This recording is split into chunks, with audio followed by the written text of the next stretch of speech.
Boas-vindas então à nossa décima.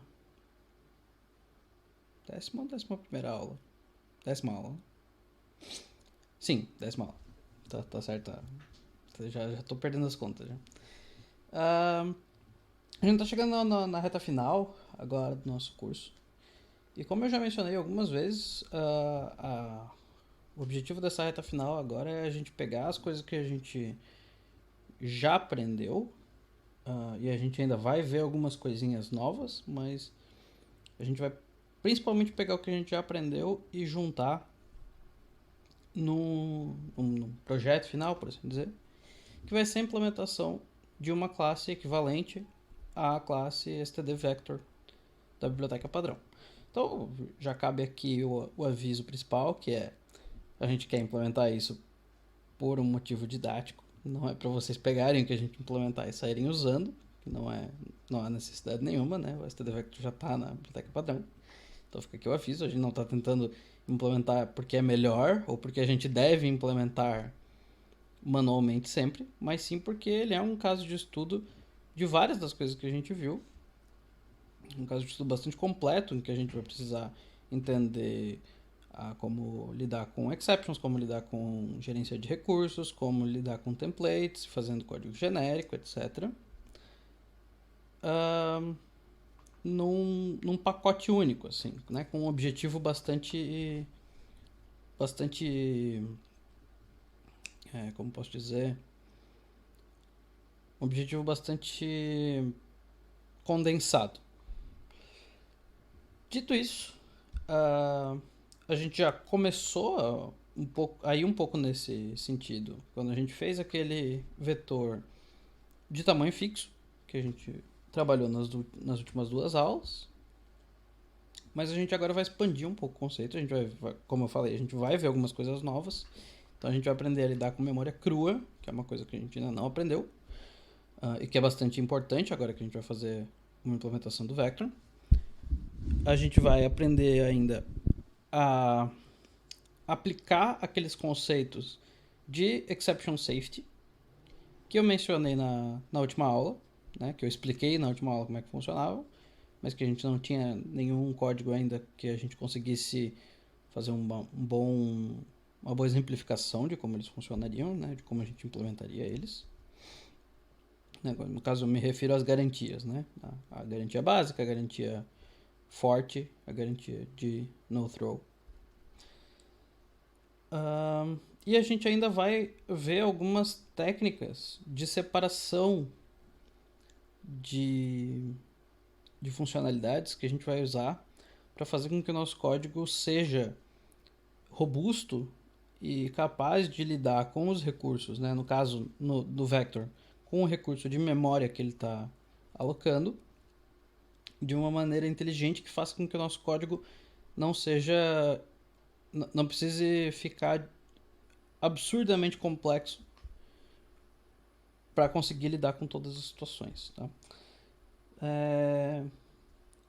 Essa implementação ela vai ser bastante baseada na implementação que está disponível no livro de C++, do Bjarne Stroustrup, tá? Por isso ele inclusive está aqui do meu lado hoje como material de consulta. Eu acabei de bater com ele na mesa e meus gatos acabaram de tomar um susto, inclusive. Mas essa aplicação, essa implementação, ela tá no capítulo sobre exceptions, tá? Então ele faz essa implementação principalmente para explicar a implementação de um código robusto a exceptions. Mas o objetivo de eu trazer isso aqui não é somente isso.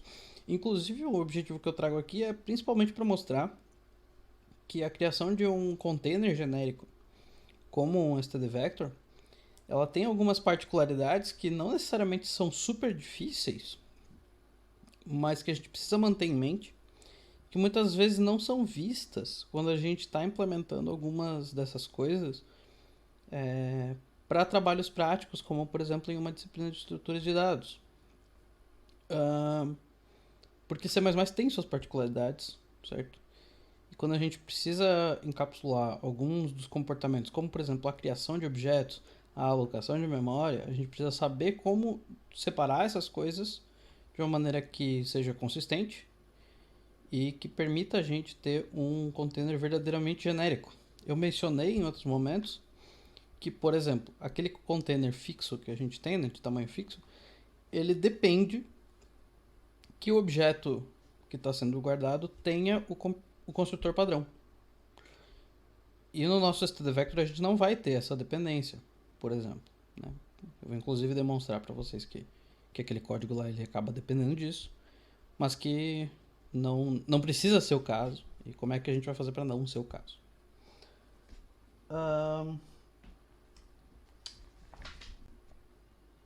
Deixe-me só posicionar aqui o material de consulta.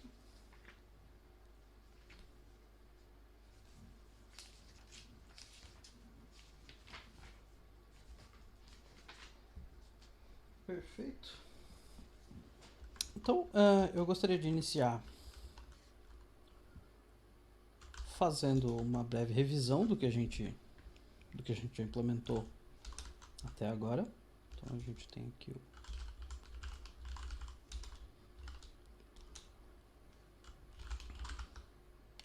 primeiro eu vou entrar aqui na aula 9. O que a gente implementou até hoje, né, foi essa classe aqui, chamada FLV, porque ela é um Fixed Length Vector, né? Ao contrário do vetor da biblioteca padrão, ela não cresce, ela tem um número de elementos fixo, eles são todos inicializados no começo, a gente nem providenciou operações para esses elementos poderem ser removidos ou adicionados no vetor. Porque até hoje a gente não aprendeu como alocar memória de maneira que não tenha um objeto ali, certo? O que eu quero dizer com isso? A gente viu como usar a operação new de maneira crua, né? De maneira desculpa, crua não é um bom adjetivo aqui porque eu vou usar o adjetivo cru para me referir à memória não inicializada. Mas de uma maneira singular, então para inicializar um objeto, então fica new t e o conteúdo dos parâmetros do construtor que a gente quer invocar. E a gente também aprendeu a usar essa versão aqui, que é o new, que nos retorna um array desses objetos. Mas ele inicializa todos esses objetos desse array usando o construtor padrão. Ou seja, a gente não tem como, com o que a gente aprendeu até agora, alocar memória. Voltando aqui para o código, agora imagino que vocês estejam conseguindo ver tudo ok. Eu tenho aqui então esse new de array, ele vai sempre invocar o construtor padrão, certo? E a gente vai precisar saber fazer uma dissociação entre alocar a memória e inicializar os objetos, que é uma coisa que até hoje a gente não viu como fazer. Ok. O que mais que eu precisava mostrar aqui? Bom, de resto, tá? Boa parte dessas coisas aqui, boa parte desses conceitos que a gente usou aqui, eles vão ficar bastante semelhantes. Mas a gente vai fazer algumas separações de funcionalidades. A gente vai, por exemplo, ter uma classe responsável apenas por fazer a gerência da memória do nosso vetor. Mas, enfim, vamos ver isso depois. Isso significa que eu não vou necessariamente partir desse código aqui, tá? Para criar o nosso vector. Porque eu acho que vai ficar um pouco mais fácil, um pouco mais claro a gente pensar nesse código desde o início, mas eu acho bastante importante que vocês tenham acesso depois e, se necessário, revejam as aulas anteriores para pegar os conceitos principais, especialmente sobre a questão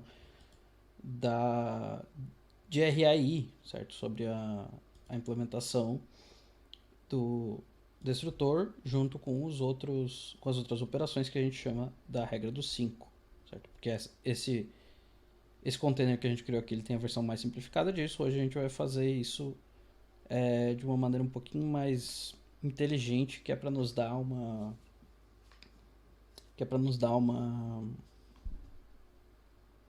uma facilidade na hora de lidar com a gerência desses recursos, que a gente vai precisar realocar esses recursos. Que é uma coisa que não acontecia nesse array fixo, porque ele nunca crescia, certo? Alguma dúvida? Alguém quer tirar alguma dúvida sobre o que a gente vai fazer? Pode ter ficado um pouco confuso aí o que eu trouxe até agora.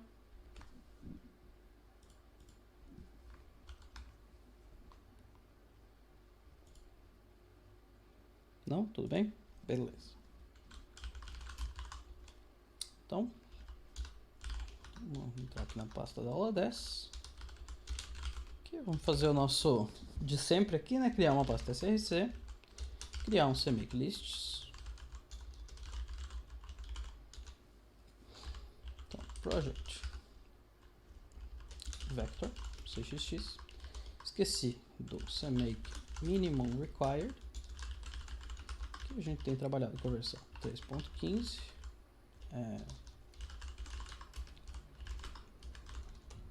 E a gente vai criar aqui. Eu vou criar uma library.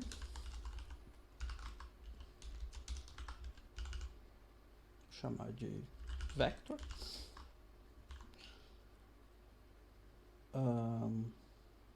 Que vai, na realidade, deixar assim para poder usar o target sources. Então a library vector vai ter como código fonte público vector.hpp e privado vector.cpp, que vai ser só um arquivo vazio que vai incluir o header, porque a gente está trabalhando com template, certo? E aí eu vou criar aqui um executável chamado vector test. Novamente. Sources. Então eu vou criar, para criar esse executável vector test, eu vou ter um arquivo vector test.cpp e eu vou usar o target link libraries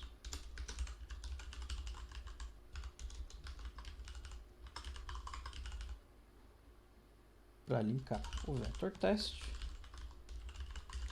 com a biblioteca vector que a gente criou, certo? Então esse vai ser o esqueleto do meu programa. Eu vou ter um vector.hpp e um vector.cpp que vão gerar um módulozinho que vai ser uma biblioteca. E eu vou ter um vector test.cpp que vai gerar um executável e que vai usar essa biblioteca, certo? Então vamos criar esses arquivos.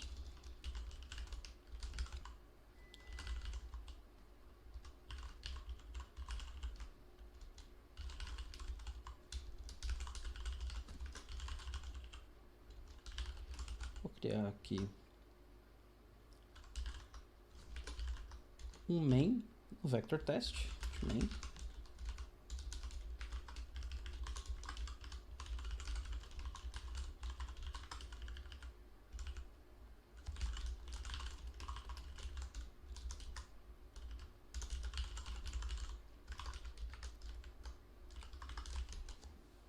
Ok.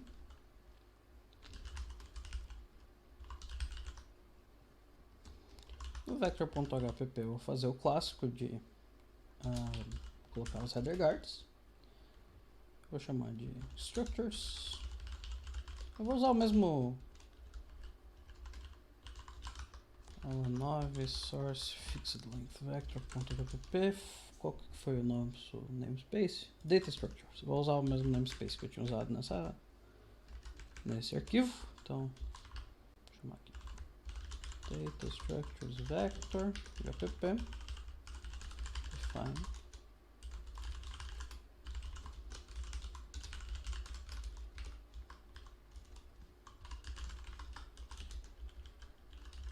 e aqui no vector.cpp, por fim, eu vou incluir o HPP. Vamos ver se tem algum problema com o que a gente criou agora.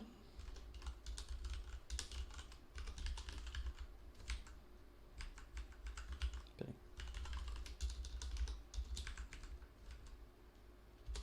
Beleza.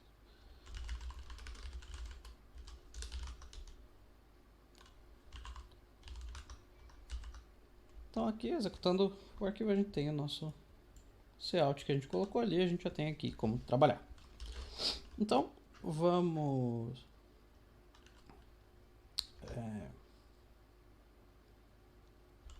começar a trabalhar no vector.hpp. A gente vai ter uma classe que a gente vai chamar de vector, certo? Eu vou usar a mesma convenção que eu sempre usei de criar tipos novos usando uma letra maiúscula. Então, a combinação do namespace que a gente está usando mais essa letra maiúscula aqui faz com que a gente saiba de cara que isso aqui não é o vector da biblioteca padrão, apesar de que a gente está tentando imitá-lo em funcionalidade, certo? A gente sabe que essa classe aqui vai ter que ser um template, afinal ela vai ser parametrizada, né? A gente tem vector de um tipo, a gente está imitando o std vector, então a gente vai precisar de template. O std vector da biblioteca padrão, ele tem um segundo parâmetro de tipo, que é um tipo que é o allocator,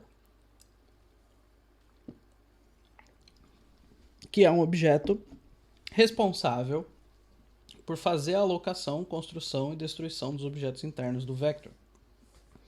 Então, ele serve para encapsular as operações de acesso à memória, permitindo assim que uma pessoa possa trocar a implementação interna do vector. A gente não vai fazer isso por uma questão de simplificação, certo? Eu quero mostrar como é que isso é feito da maneira padrão. Eu não quero mostrar como é que vocês fazem para trocar isso, porque é uma camada de complexidade acima, certo? Isso é uma diferença, inclusive, da implementação mostrada no livro do Stroustrup que eu estou usando como base. Eu estou fazendo essa alteração. Então aqui a gente vai ter um type name. E como o tipo é genérico, é o tipo do nosso conteúdo, eu vou usar o nome T, como a gente costuma usar.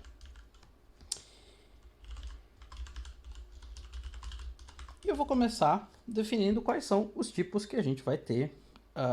Os tipos não, desculpa, os membros que a gente vai ter dentro da nossa classe vector para poder fazer essa implementação. O que a gente vai precisar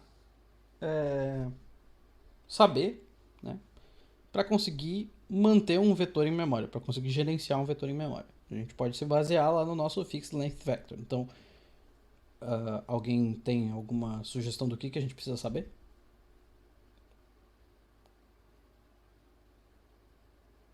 Tamanho.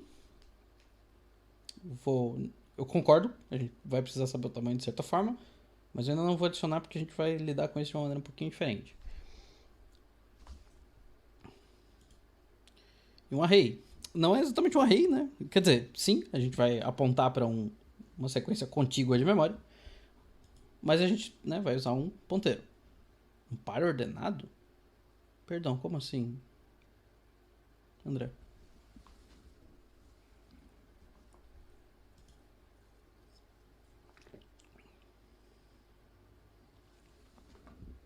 Deixa pra lá. Bom, tudo bem. A gente vai precisar então de um ponteiro, certo? Para o conteúdo do array. Da mesma maneira que a gente teve lá no nosso FLV da aula anterior. E a gente tinha aqui um ponteiro contents, certo? Mas a gente conseguiu se virar apenas com o ponteiro contents no FLV e o tamanho dele, porque ele é fixo, certo? Ele é inicializado uma vez com um tamanho específico e a gente nunca mais crescia esse array. E outra coisa que também faz com que a gente conseguisse se virar só com isso é que todos os elementos eram inicializados de uma vez, certo? Porém, esse não vai mais ser o caso. A gente tem que ser capaz de lidar com memória que no momento não contém nenhum objeto inicializado. Isso significa que a gente não vai precisar saber apenas onde o nosso array começa, certo? A gente vai precisar saber também mais duas informações, que a gente também vai representar via ponteiros. Alguém tem alguma ideia de como é que a gente pode fazer isso? Isso não é uma pergunta fácil, tá? Se ninguém souber, eu entendo perfeitamente.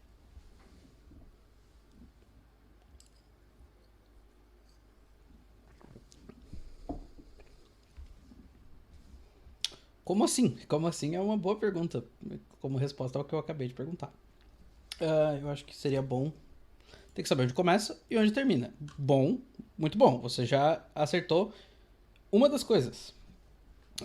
Onde começa a gente já sabe, certo? O array ele vai começar exatamente no ponteiro que a gente está apontando por contents. Mas a gente não precisa saber apenas onde ele termina, certo? Porque vejam, deixa eu abrir aqui um bloco de comentário, que eu acho que eu consigo fazer uma representação visual. A gente vai ter o nosso ponteiro contents apontando para um lugar na memória onde vai ter lá o conteúdo do nosso array, certo? Mas vejam, esse array ele tem que ser capaz de crescer e diminuir.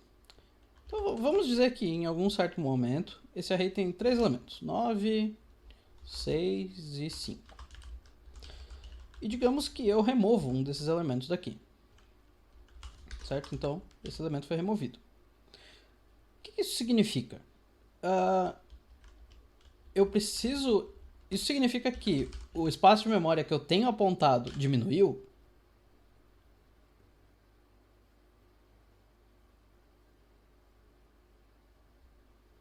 Isso é uma pergunta.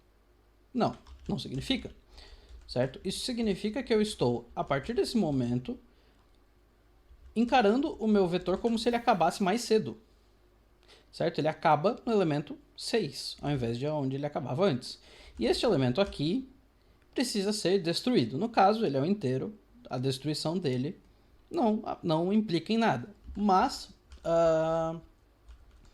se ele fosse um objeto mais complexo, implicaria. Eu acho que alguém abriu o microfone. Por favor. Chequem. Ou se alguém quiser falar alguma coisa, pode falar. Isso significa que eu preciso saber mais 2 informações.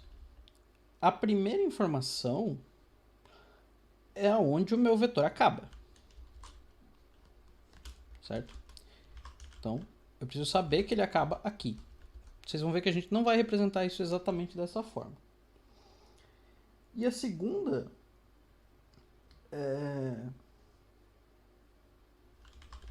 A segunda informação que eu preciso saber é onde o espaço que eu tenho alocado,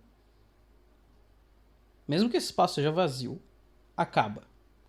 E essa informação ela vai ser equivalente a gente ter o tamanho. Só que a gente vai armazenar ela na forma de um ponteiro, porque isso vai facilitar a gente a manipular essas informações depois.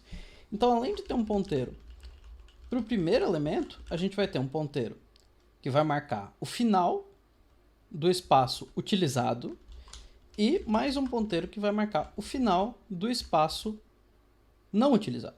Então, digamos que a gente tenha um vetor que a gente tem 3 elementos, então 9, 6 e 7, mas a gente já tem espaço alocado para mais 5 elementos.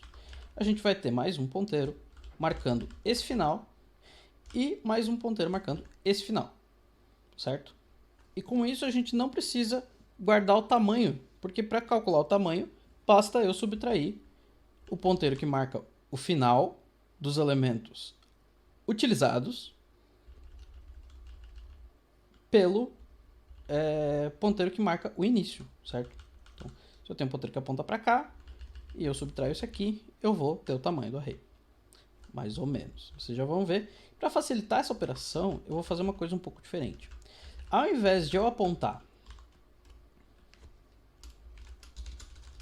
um ponteiro que marca o final para cá e um ponteiro que marca o final do espaço alocado para cá, eu vou fazer isso um pouco diferente. Eu vou fazer isso dessa forma assim. Eu vou apontar... O ponteiro que marca o final vai apontar para um depois do final. E o ponteiro que marca o final da capacidade total vai marcar para um depois do final da capacidade total. Alguém tem alguma ideia de por que isso é uma boa ideia?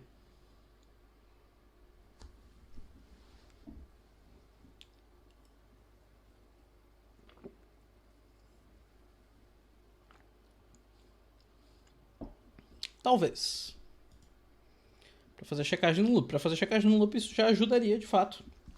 Para quem já trabalhou com iterators, isso fica bem claro, mas a gente vai ver iterators na aula que vem. Então, eu acho que talvez não fique muito fácil de eu usar como exemplo. Mas tem uma outra operação que a gente pode usar para mostrar facilmente que isso é uma ideia boa.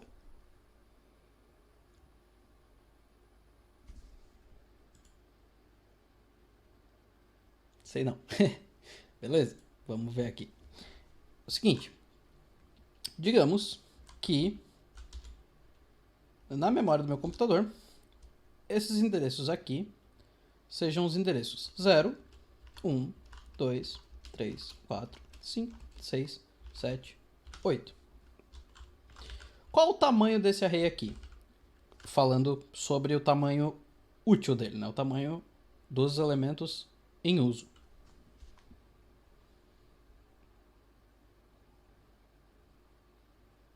3. Perfeito. Para onde o ponteiro contents está apontando? Para qual endereço de memória o ponteiro contents está apontando?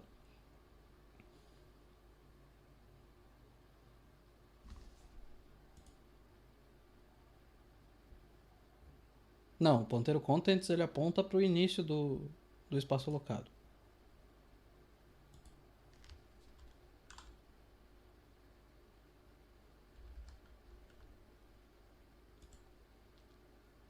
Nove? Assim, 9 o elemento, mas eu estou perguntando para qual endereço, né? Isso aqui em cima são os endereços, isso aqui são os elementos. Então, isso. Ou seja, o ponteiro content está apontando para o endereço 0, certo? Que é o primeiro elemento. Então vejam, se a gente marcar o último elemento aqui como sendo esse aqui, o elemento de valor 7, esse ponteiro end ele tem o valor 2. Como a gente faz para calcular o tamanho desse vector tendo em mãos o end e o contents?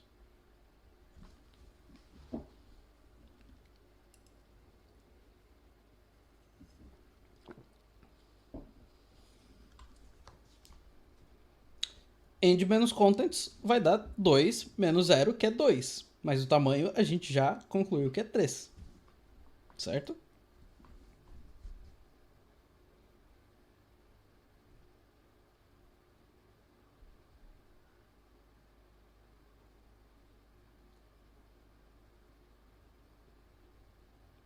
Então, na verdade, a gente teria que fazer o quê?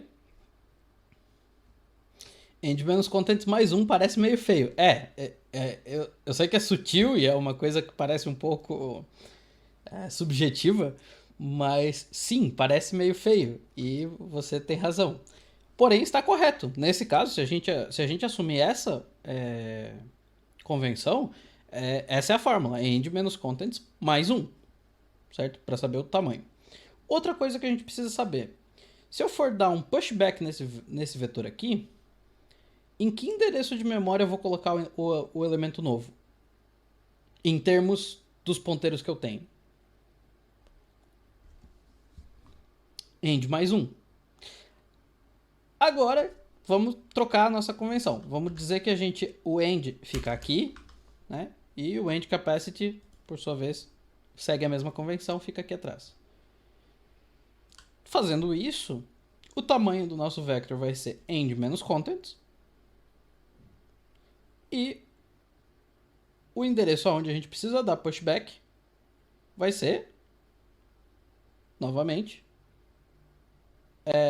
end. Certo? A gente remove essa necessidade de somar 1 a cada vez que a gente precisa operar.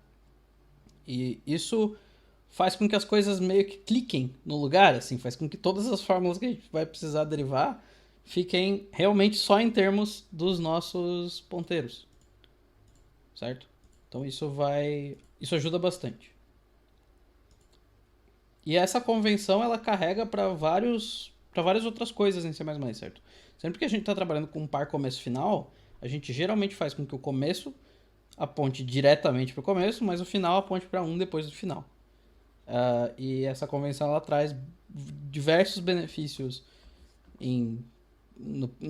na aplicação e na implementação dos algoritmos que a gente vai acabar usando em cima das coleções que a gente tem. Certo? Beleza. Então a gente precisa ter mais dois ponteiros aqui. A gente precisa ter o ponteiro end e o ponteiro end capacity. Certo? Sendo que o end marca o final dos elementos em uso e o end capacity marca o final da capacidade total que a gente tem alocada nesse momento.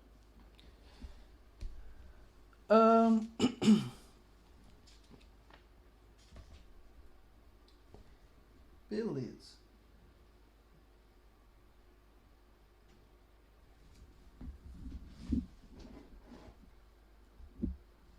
Deixa só eu me localizar um pouco aqui no meu material.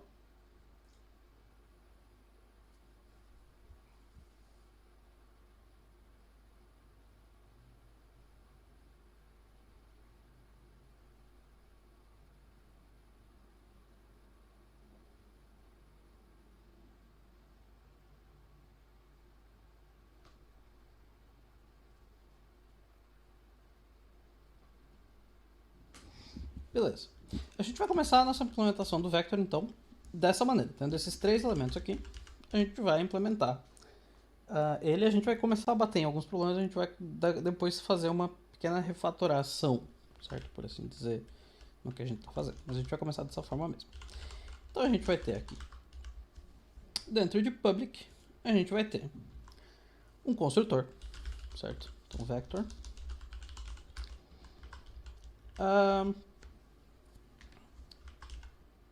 Uma coisa que eu vou fazer de diferente da biblioteca padrão, eu vou usar o tipo que vai ser usado para representar o tamanho aqui, vai ser um tipo com sinal, certo? Eu já falei isso em outras aulas. Fazer aritmética com valores sem sinal é um pouco confuso. Então, e esse valor aqui de volta e meia acaba sendo usado para aritmética, então eu vou usar um valor com sinal. Eu acho que eu tinha feito isso já no meu FLV.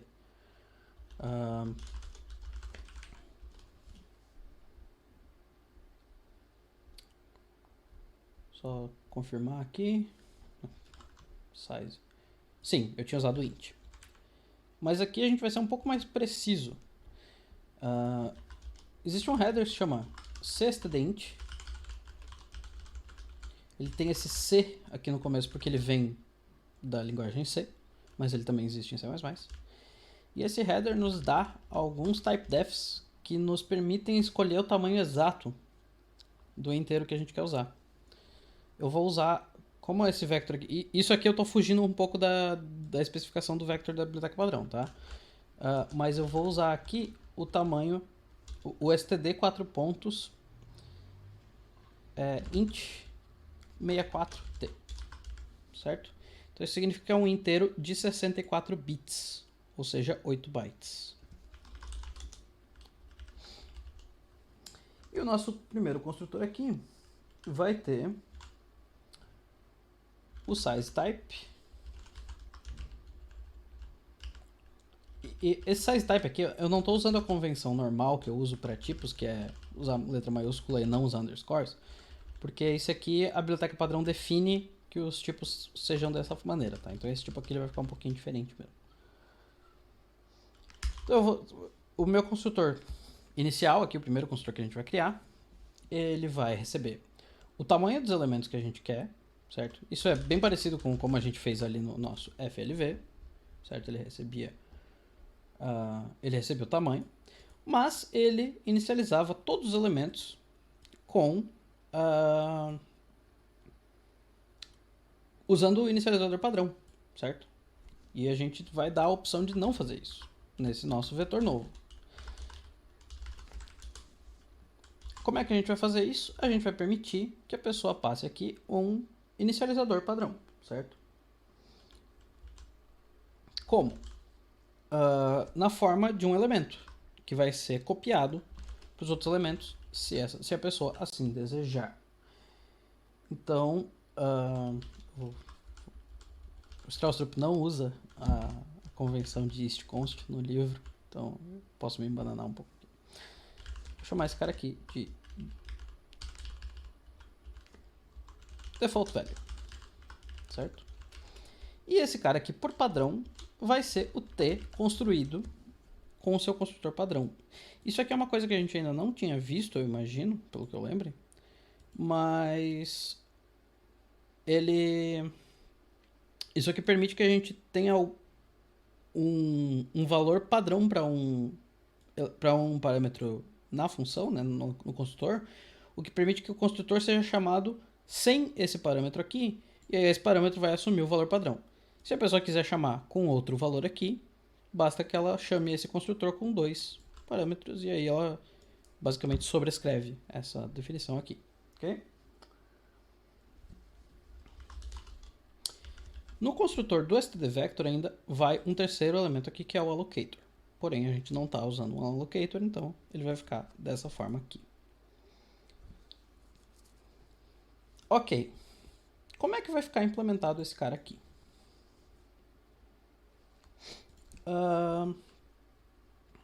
Eu vou usar a possibilidade de fazer essa implementação fora da classe Vector. Tá? Então eu vou implementar ela aqui embaixo. Mas ela ainda precisa ficar no header porque ela é um template. Okay? Então template type name t. Vector de t. Vector. Size type n. tconst. Value. O valor padrão que eu estou colocando aqui, ele não precisa ser repetido aqui, porque eu estou implementando aqui e aqui é a declaração dessa função. Ele é importante na declaração, ele não é importante na definição, porque na realidade é como se quem estivesse chamando estivesse substituindo isso aqui, certo? Então a primeira coisa que eu preciso fazer é inicializar os elementos, certo? Então, eu vou inicializar contents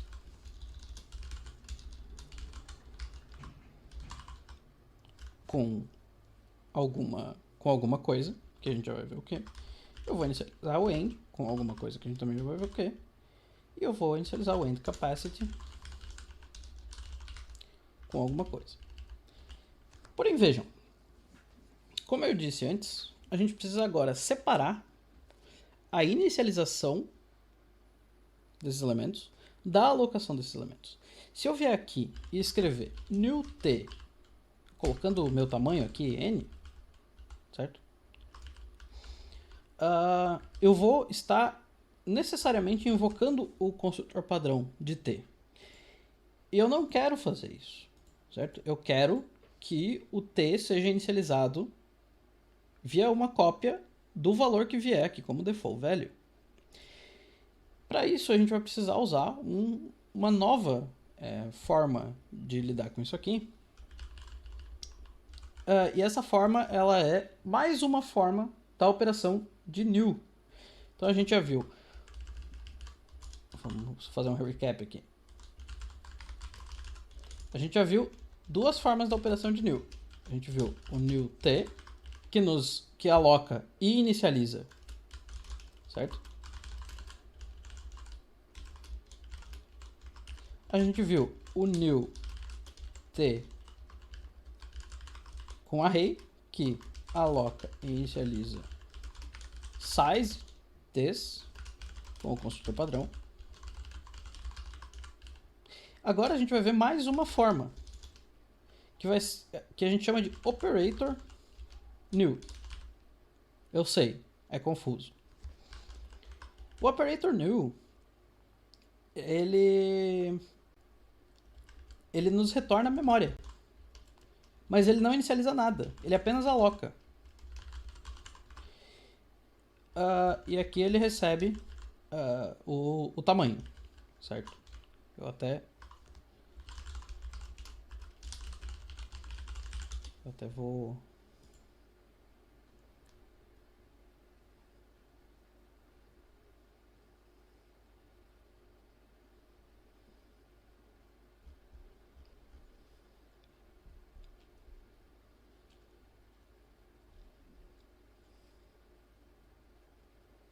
Beleza.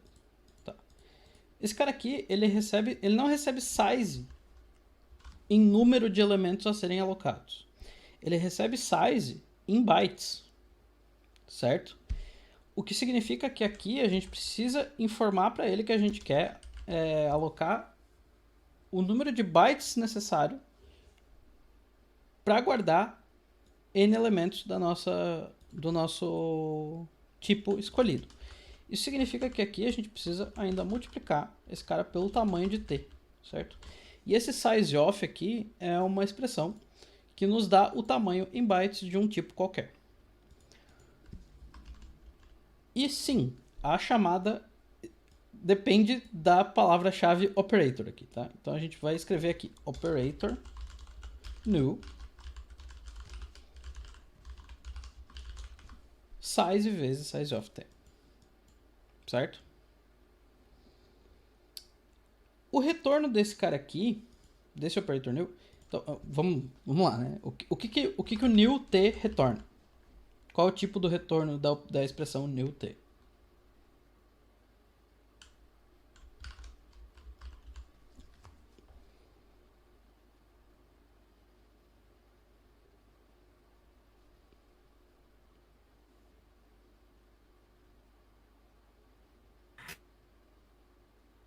Alô?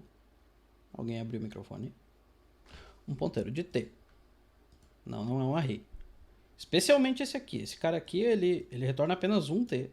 Ele retorna isso aqui via um ponteiro, certo? Essa versão aqui retorna o quê? Esse new t size. Não é a mesma coisa. Você tem que tomar cuidado porque, apesar de existir uma conversão implícita, é possível um tipo ser um array e não um ponteiro.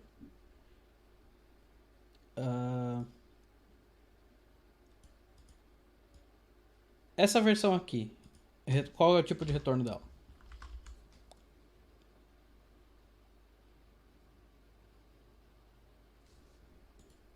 É um ponteiro também. Sim, tem asterisco. A gente usou ela dessa maneira lá no nosso FLV. Essa aqui, como vocês podem ver, eu não estou informando o tipo em nenhum lugar aqui, certo? Esse sizeof aqui, ele acaba retornando um size t, certo? Que é um número inteiro. Então, esse new aqui, ele não sabe de que tipo é o retorno dele. Isso faz com que ele seja obrigado a usar um tipo chamado void pointer. A gente usou até hoje a expressão void para marcar que uma função não retorna nada, certo? E, de fato, o void significa isso. Já o void pointer, ele tem uma semântica bastante diferente disso, tá? A semântica do void pointer é um ponteiro para a memória sobre o qual eu não sei mais nada, certo? Sobre o qual eu não faço ideia de que tipo ele tem ali. É um ponteiro para a memória crua, certo? O void pointer ele é usado no geral quando a gente quer trabalhar com memória crua, não inicializada, ou quando a gente quer apagar o tipo de alguma coisa para passar por uma interface, como uma biblioteca em C, por exemplo. A maioria dos ponteiros poderia ser usado como void. Como assim? O que você quer dizer com isso? Pode abrir o microfone se achar melhor.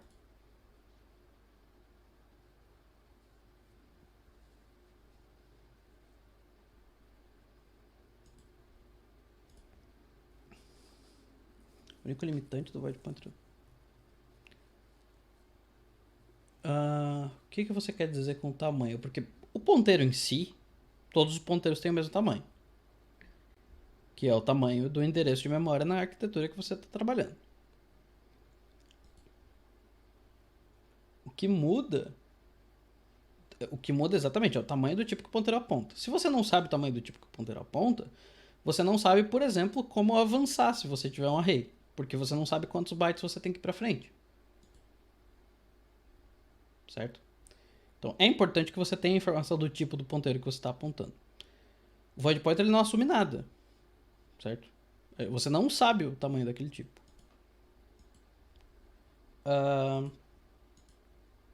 Mas uma propriedade do void pointer é que ele pode ser convertido implicitamente para qualquer tipo, certo? Ele confia em você. Então aqui eu tenho contents. O contents ele é do tipo tPointer. Esse operator new vai retornar void pointer, mas ele vai aceitar ser convertido para um tPointer porque ele está confiando em você, certo? Esse aqui é o tipo de operação que o compilador não tem muito como checar. Ele está confiando que você vai usar essa memória aqui para mexer com tipos T. Como que ele reserva espaço na memória? Se você não sabe o tamanho. Aí é que tá, você informa o tamanho, né? Você está dizendo para ele que você quer size, né? No caso aqui deveria ser n, perdão, que você quer n elementos vezes o tamanho de T. Certo? Então esse operator new aqui, para ele buscar memória crua, não basta ele saber quantos elementos você quer na memória. Ele também precisa saber qual que é o tamanho dos elementos. Por isso essa multiplicação. Faz sentido? Digamos que T fosse int. Int tem tamanho 4. Aqui eu pegaria 4 vezes n bytes. Certo? Ou, melhor, né? N vezes 4 bytes. Para ter n inteiros de 4 bytes. Beleza? Uma vez que eu aloquei essa memória aqui, eu sei que o end vai apontar para onde?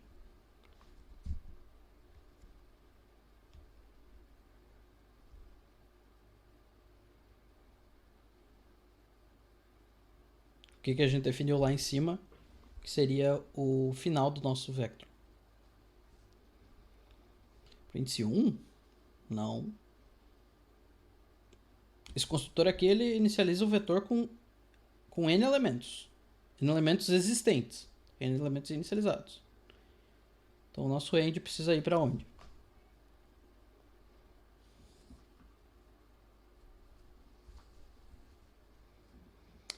Não é exatamente n, né? Para o elemento de índice n, que é contents mais n, certo? Então, aqui a gente faz contents mais n. E a mesma coisa o end capacity, porque a gente já está alocando ele com a capacidade cheia. Certo? Aqui também seria possível colocar end, mas é importante notar que a ordem em que esses inicializadores aqui vão executar é a mesma ordem que os elementos foram declarados. Mesmo que eu troque a ordem deles aqui, tá? Essa ordem aqui é a que importa. Então eu posso usar o end para inicializar o end capacity, mas eu não posso fazer o contrário. Lembrando, tá?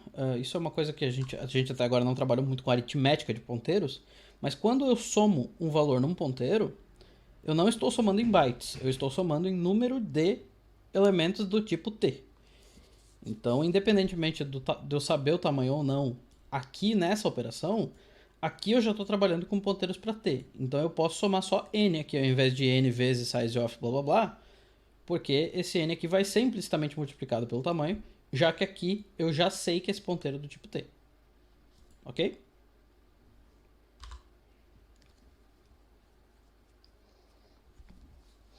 E aí agora, o que eu preciso fazer é construir cada um desses elementos, certo?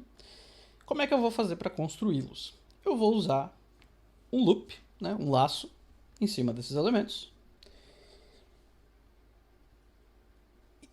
Então, eu vou fazer um for auto p igual a contents. Então, eu vou começar do primeiro. P diferente de end. Então, eu vou parar quando eu chegar no final, certo? E eu vou sair avançando esse ponteiro P. E aí aqui eu preciso inicializar. Como é que eu faço isso? Bom, vejam. Lembra que eu falei que a gente viu 3 operações new? A gente vai ver a quarta agora já. A gente acabou de ver a terceira, a gente já vai ver a quarta.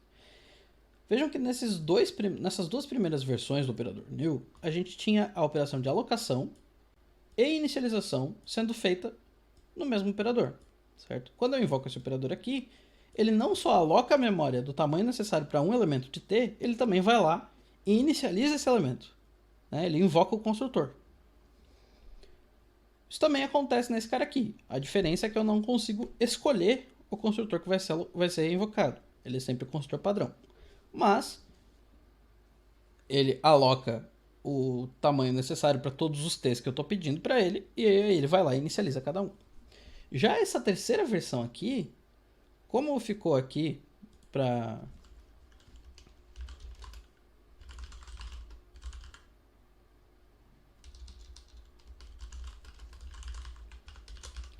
como essa versão aqui, ela aloca a memória do tamanho que eu pedi, certo? Então eu coloquei size vezes size of t aqui, recebi size vezes size of t bytes. Mas, né, como vocês podem ver comparando com os outros aqui, não houve inicialização, houve apenas alocação. Isso significa que se eu tenho uma operação, eu preciso poder ter a outra também separado, certo? E essa operação, ela é feita através do placement new, que é um outro new. Então, deixa eu anotar isso aqui de uma maneira consistente. Esse cara aqui, ele tem valor de retorno void, de fato, certo? Ele não retorna nada. Na realidade, eu até posso estar mentindo. Talvez ele retorne o próprio ponteiro.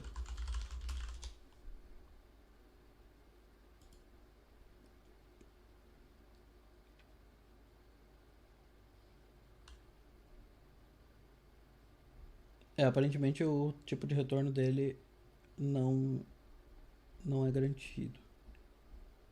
Mas enfim, a gente não vai depender do tipo de retorno dele, certo?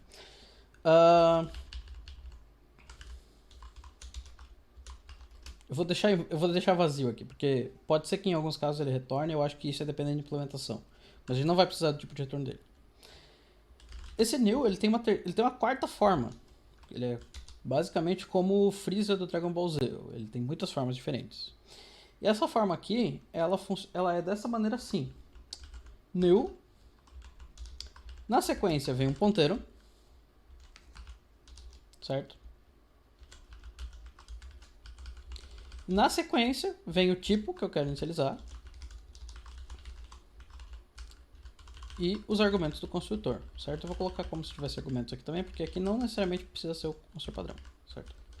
E o que essa versão do new faz? Ela pega um ponteiro para uma memória que já existe, não aloca nada, ela simplesmente vai lá naquela memória e roda o construtor ali, certo? Ela faz a inicialização naquele lugar. Então você já tem que ter memória pronta, alocada, para executar o placement new. Ou seja, ele é a segunda metade do operator new, basicamente. Certo? Então ele inicializa memória previamente alocada.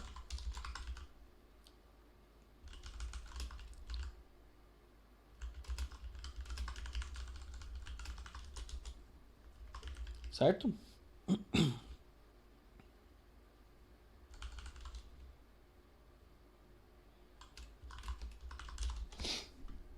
Então, o new normal aloca e inicializa.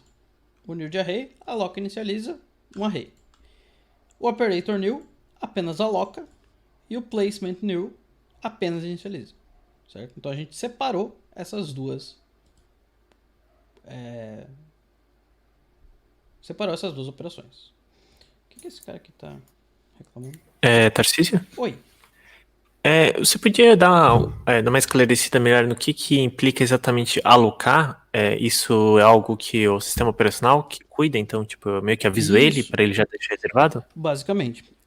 Lembram que a gente mencionou em aulas passadas que existem basicamente duas fontes de memória para o nosso programa: a stack e a heap. A stack é a memória onde as variáveis que a gente tem declaradas nas nossas funções vivem, certo? Então, cada vez que a gente faz int i, int j, cria um objeto tipo t, elas vão indo para a stack. A heap é uma memória de uso dinâmico. Então, como a gente já usou a inicialização em memória de uso dinâmico em outras aulas, como eu mencionei nessas outras aulas, essa memória ela é inicializada, ela é alocada e depois inicializada nesse espaço de memória que é a heap, que não tem esse controle que a stack tem de ser destruída e desalocada depois que uma função termina. Certo? Essa foi inclusive a motivação da gente mostrar o uso do Unique Pointer lá pela aula 5 ou 6, se eu não me engano. Acho que foi na aula 6. Que ele reatrela a destruição dos objetos que estão nessa memória dinâmica ao escopo das funções. Mas agora, no Vector, a gente precisa separar essas operações de alocação e de inicialização. Então, alocar significa efetivamente dizer para o sistema operacional ou para alguma implementação de um gerente de memória, por assim dizer, me dê memória para esse tamanho aqui, por favor. E aí ele vai pegar, vai separar um lugarzinho lá e vai te retornar um tantinho de memória do tamanho que você pediu, ou talvez possa ser um pouco maior, mas a garantia que ele te dá é que tem aquele tamanho que você pediu, pelo menos. Certo? Você faz o que você quiser com essa memória. Mas, até hoje, as formas de alocar memória que a gente viu eram maneiras mais limpas, por assim dizer, porque elas já te davam memória inicializada. Você não tinha como pedir memória crua. Toda vez que você pedia memória, você já recebia a memória onde já vivia um objeto vivo, bonito, já inicializado lá. E hoje a gente está vendo a separação desses dois conceitos. A gente está recebendo memória que a gente não faz ideia do que tem ali dentro, não, pro programa efetivamente não tem nada ali dentro, a gente não pode usar aquela memória até que a gente inicialize. Deu para entender? Deu, obrigado. Beleza. Deixa eu entender por que esse cara aqui tá.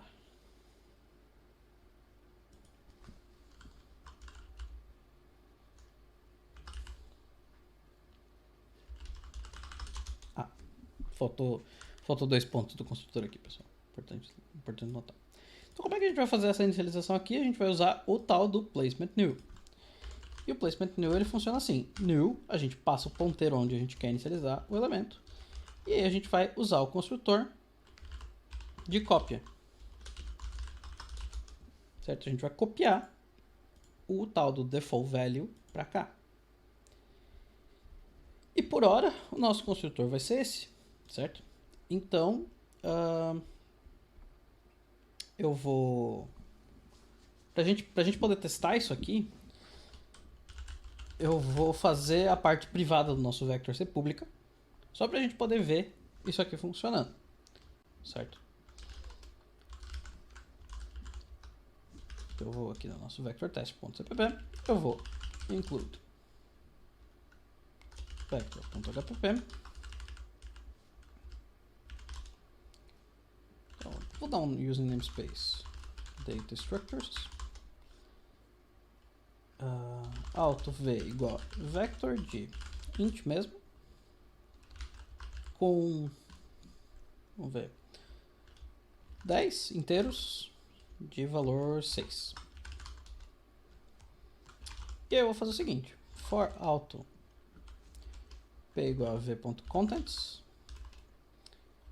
até o end mais p, eu vou imprimir o valor do inteiro apontado lá.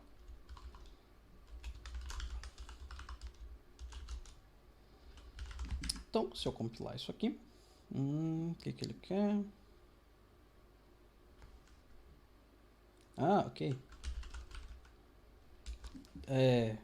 Eu errei aqui quando eu mencionei que o void pointer é implicitamente conversível. Ele é conversível, mas a gente precisa dizer que a gente quer fazer essa conversão. Então a gente precisa de uma operação chamada staticast. Aqui. Certo? Então, esse staticast, a gente faz um staticast para tPointer. E aqui a gente está dizendo, compilador, eu tenho uma expressão aqui que é de um tipo, de algum tipo. Eu quero converter ela para esse tipo aqui. E o compilador ele vai ver se é possível. Ele vai checar essa operação aqui e vai ver se é ok. Ele vai aceitar que você converta o void pointer para tPointer, certo? Sem problema. Mas você é obrigado a pedir, certo? Ele não deixa que você faça isso de maneira implícita. Agora compilou. Se eu for aqui no meu vector test, eu tenho 10 elementos. Então, 5 elementos mais 5 elementos. Todos eles inicializados com o valor 6. Certo? Então, a gente já tem a primeira operação do nosso vetor, que é inicializar o nosso vetor. Porém, vejam.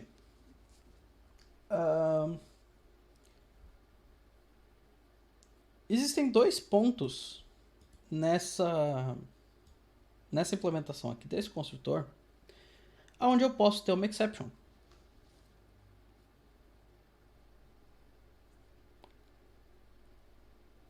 Alguém consegue arriscar quais são esses pontos? Novamente, essa não é uma questão simples. Não, size igual a 0 não é um problema. Size igual a 0 não é um problema. Se eu falar pro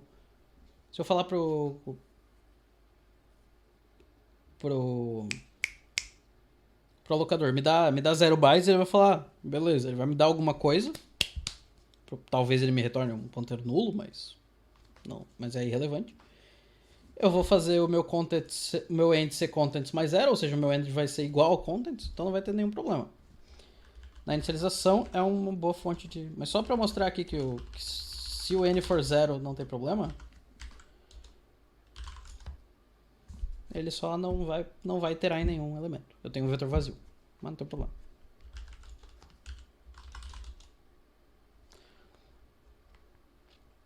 Na inicialização, como disse o Gabriel ali, é uma possibilidade. Esse construtor aqui, ele é definido, né, pelo usuário. Se eu tenho uma classe T onde o construtor pode jogar uma exception, aqui é uma fonte possível de exceptions. Então pode ocorrer uma exception no meio da inicialização. Ou seja, eu já aloquei memória, certo? Eu já inicializei uma série de elementos. Então eu posso ter inicializado 3 elementos e aí o quarto deles me deu uma exception, certo? Pode acontecer. Isso vai abortar o meu construtor ali, mas tudo que eu já inicializei vai continuar inicializado. Então, essa é uma fonte de problemas que a gente tem. Qual a outra fonte de problema possível?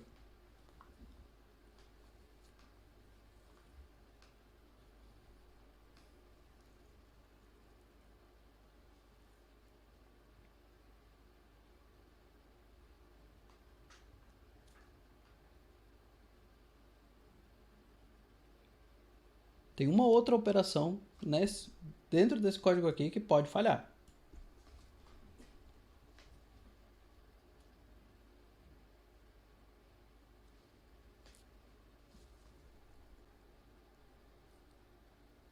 Alocação. Perfeito.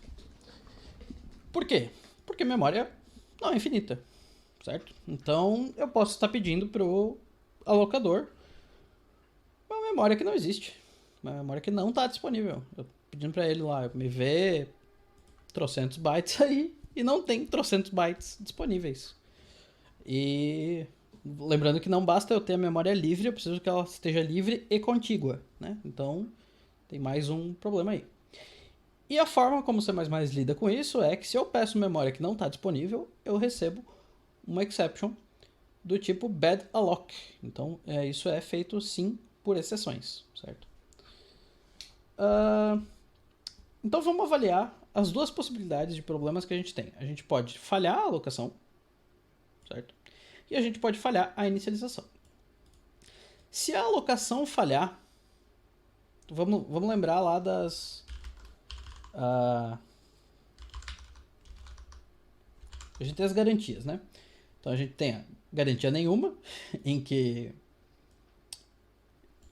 eu não garanto nada, aconteceu uma exception e pode ter pegado fogo em alguma coisa, eu não estou garantindo nada. A gente tem a garantia básica, que o nosso objeto é reassignable, né? Ou indestrutível. Então a gente pode sobrescrever o nosso objeto ou destruir o nosso objeto. A gente tem a garantia forte de que nada aconteceu, tudo é como se não tivesse ocorrido uma exception. E a gente tem a garantia de no throw. A garantia de no throw, como a gente acabou de ver, a gente não tem, porque a gente tem duas fontes de exceptions, Se a gente tem duas fontes, a gente não tem zero fontes. Ou seja, a gente pode esquecer a garantia do no-throw. Pensando aqui nas outras garantias, certo? Qual garantia eu consigo dar se ocorrer uma exception durante a alocação?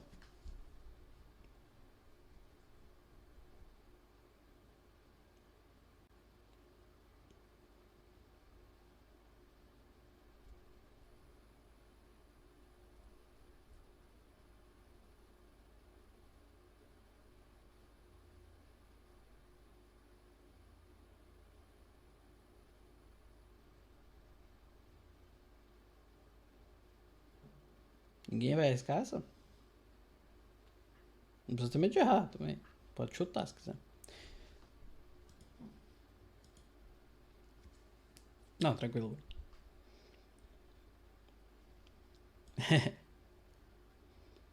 Não, mas veja, as garantias elas são o seguinte.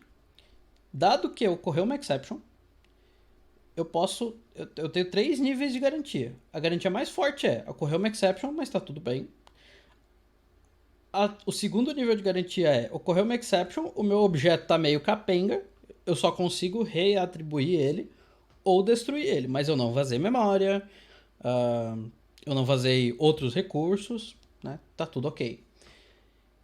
E o terceiro nível de garantia é garantia nenhuma, né? Aí pode ter acontecido qualquer coisa. Se ocorrer um erro durante a alocação dos elementos do vector, do espaço de memória necessário para os elementos do vector, qual garantia eu posso dar?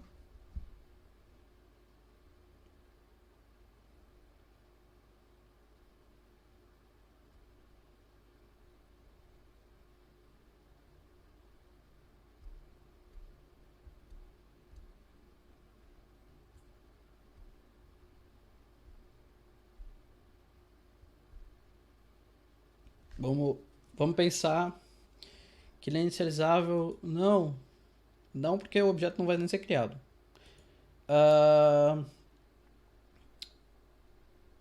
Vamos dizer o seguinte. Alguém pediu para criar um vetor. Qual vai ser a primeira coisa que vai acontecer quando esse vetor tentar ser construído? Vai ser a alocação, certo? A gente sabe disso porque a gente está vendo o código. É a inicialização do primeiro membro, certo? Está ocorrendo a alocação aqui. E ela falha. Então, uma coisa a gente sabe. Se ocorrer uma exception em qualquer momento da construção desse objeto aqui, esse objeto nem vai chegar a existir por completo. Certo? Ninguém vai ter esse objeto na mão.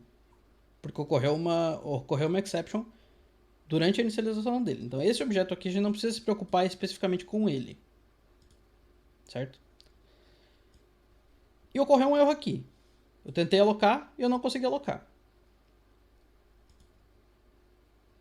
O que a gente pode garantir para o usuário final? Strong. Perfeito. Nada mudou. Nada aconteceu. Tá tudo bem. Se ocorrer uma inicialização aqui, a gente nem tentou fazer mais nada. Então, a gente não alocou memória, porque a operação de alocar falhou. Então, se a gente não alocou memória, a gente também não tem como vazar essa memória. E a gente não fez absolutamente mais nada. Então, se ocorrer um erro aqui, tá tudo bem. Não tem problema. Então, a gente tem duas fontes de erro. Mas a primeira dessas fontes, a gente não tem o que fazer com ela. É isso aí. Não tem o que tratar. Nesse ponto aqui, pelo menos. A segunda, infelizmente, não é assim. Certo? Por que a segunda, infelizmente, não é assim? Bom, eu posso demonstrar para vocês com um exemplo. Então, eu vou criar aqui uma classe. Chama aqui a classe bomba, certo? Ela vai ter um construtor.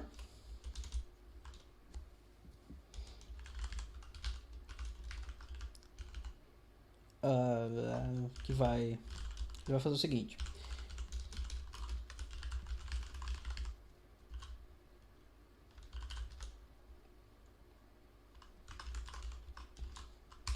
Ele vai nos dizer que ele está criando uma bomba.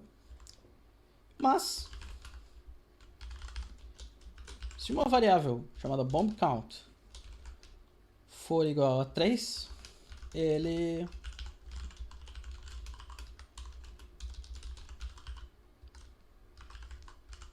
vai jogar uma exception.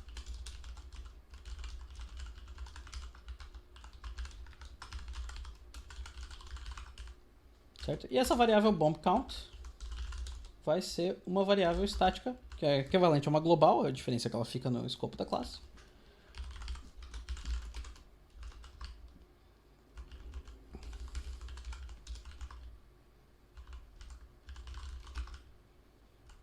Não é com static, ela só é static alta, desculpa.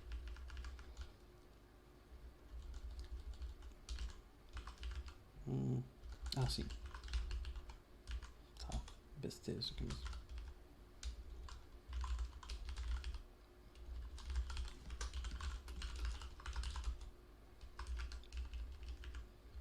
Não pode ser alto aqui por causa disso, tá. Então aqui eu tenho uma variável global, bomb count, certo? Que eu inicializo ela em 0. Esse cara aqui ele vai checar, quando o bomb count for 3 ele vai explodir, certo? E eu vou ter um destrutor da bomba.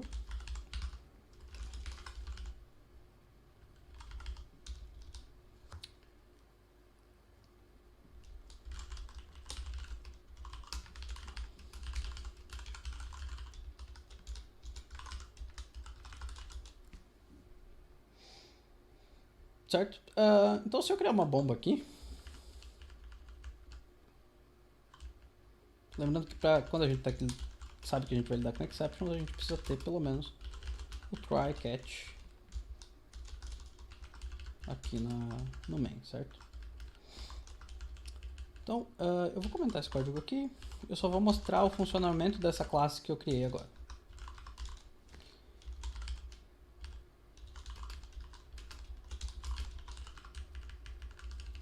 Se eu criar 3 bombas,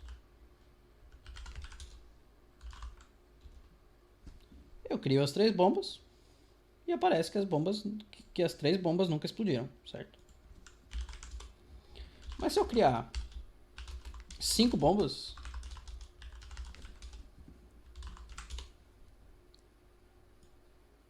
elas continuam não explodindo. Eu esqueci de incrementar o bomb count.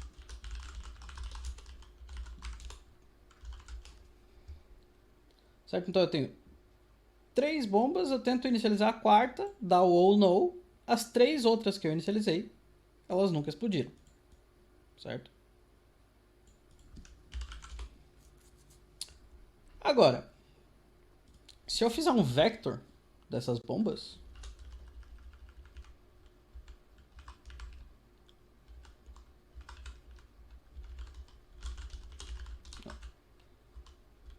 peraí, vamos lá. Então, vamos ver o comportamento do stud vector. Eu acho que é uma boa ideia.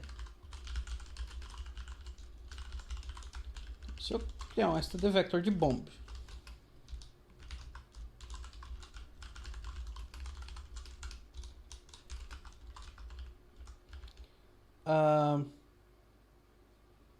com n bombas,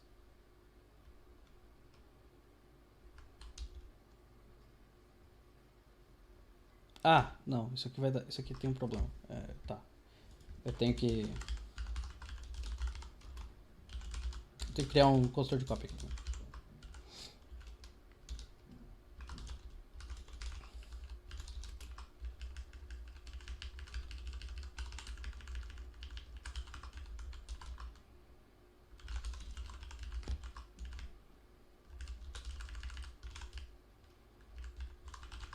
Tá? O construtor de cópia ele também vai incrementar o bomb count, ele também vai checar o bomb count e ele vai explodir a bomba se for maior que 3. Tá?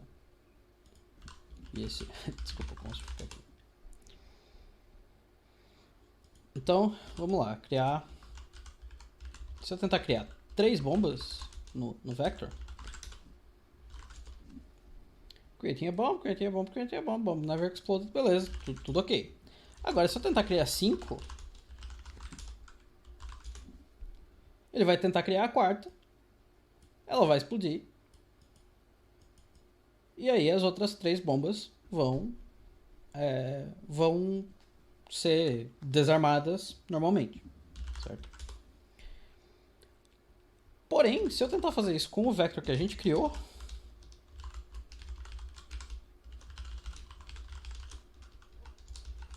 o que vocês acham que vai acontecer? Vai acontecer a mesma coisa?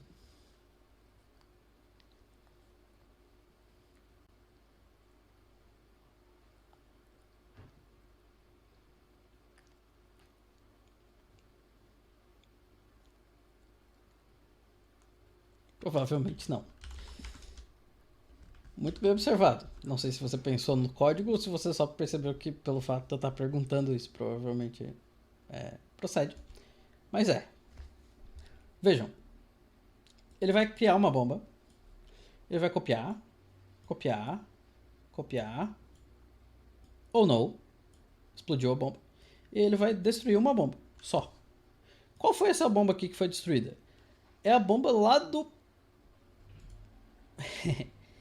é a bomba lá do parâmetro padrão. Tá? Então ela é essa bomba aqui. Essa bomba aqui, beleza, ela é criada e é destruída.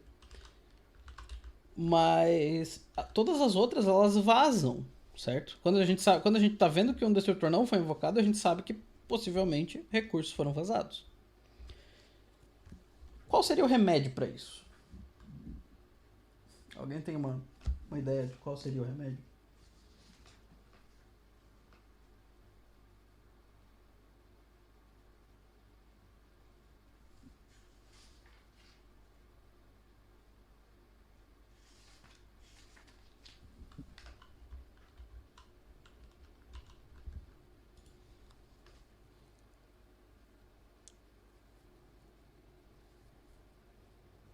Vou espiar o código, claro.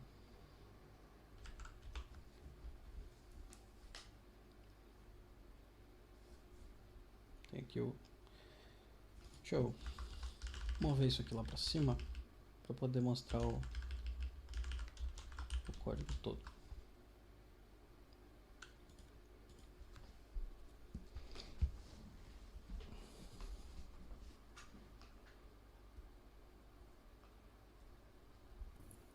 Eu acho que eu tenho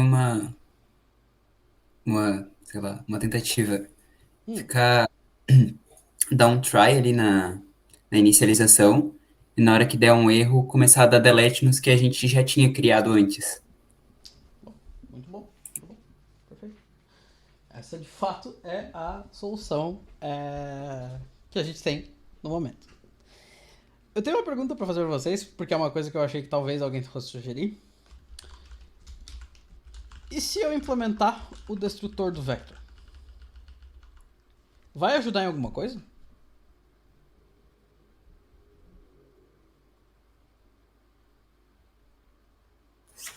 Não, porque exception não chama os destrutores. O Bruno disse que para as primeiras 3 bombas, sim. Já acho que foi o André falou que a exception não chama os destrutores. A exception chama destrutores da pilha, mas não da heap. Mas se eu implementar o destrutor do vector, o vector é justamente o objeto que eu estou tentando inicializar. Se eu implementar o vector dele deletando cada um dos elementos, isso vai servir para alguma coisa nesse momento?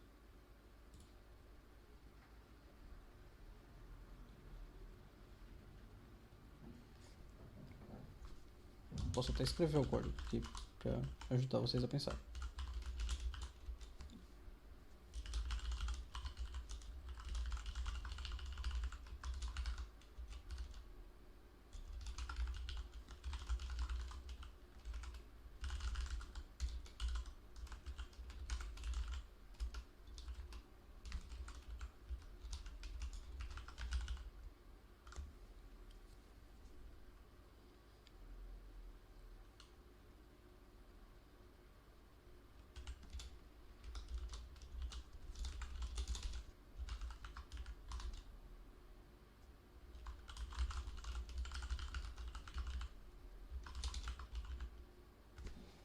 Tenho a impressão de que é isso mesmo. É isso mesmo o quê? Quando chegar na quarta vai dar um double free. Não, cara, não, mas é uma boa preocupação. Porém, não é nem o caso.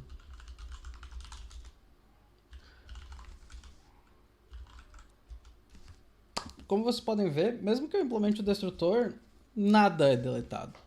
Por que nada é deletado?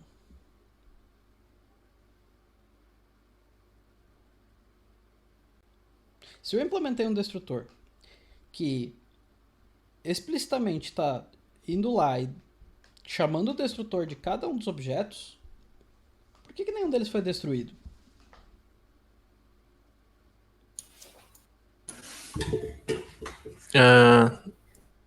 Talvez porque eles não foram colocados na dentro do objeto ainda?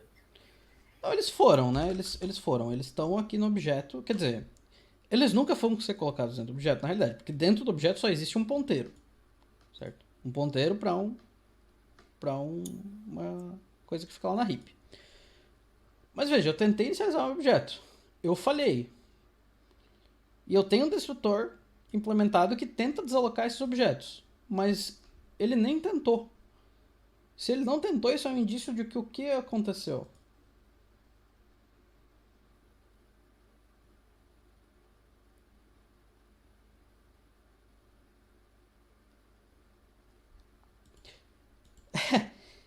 Isso é um indício de que esse destrutor não foi invocado. Ele não rodou. Certo? A gente não viu ele rodando, ele não rodou. Por que ele não rodou? Porque a inicialização não terminou. O destrutor de objeto ele só vai rodar se esse objeto terminou de ser inicializado. Mas não terminou. A exception aconteceu aqui dentro. Ela abortou o construtor. Ou seja, não tem como, nesse caso aqui, a gente usar o destrutor para tentar limpar a nossa caquinha.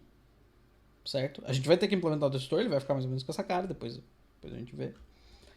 Mas não vai salvar a nossa vida aqui. Certo? Então eu vou comentar aqui o destrutor por enquanto, porque não vai servir. A solução real, tá? É a solução dada pelo rapaz que abriu o microfone, que agora eu não lembro quem foi, de usar um try e um catch aqui dentro. E a gente vai começar a ver que esse código vai ficar horrível. Tá?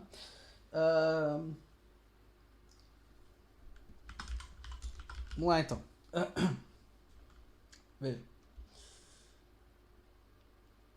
Eu vou declarar um ponteiro para P aqui. Certo? Eu só vou declarar ele. É uma coisa que é muito incomum eu fazer. E aí eu vou dar um try. Certo?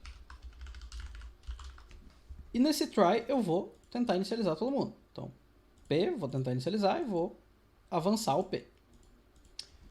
Eventualmente pode acontecer uma exception. O que eu preciso colocar aqui no catch? Nesse caso aqui.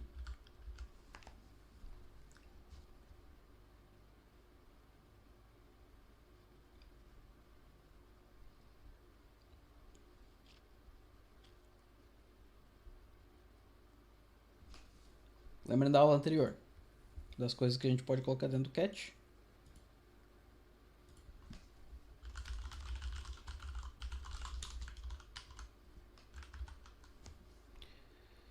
Exceptions. Sim, a gente pode colocar exceptions aqui, mas nesse caso aqui, a gente quer capturar o quê?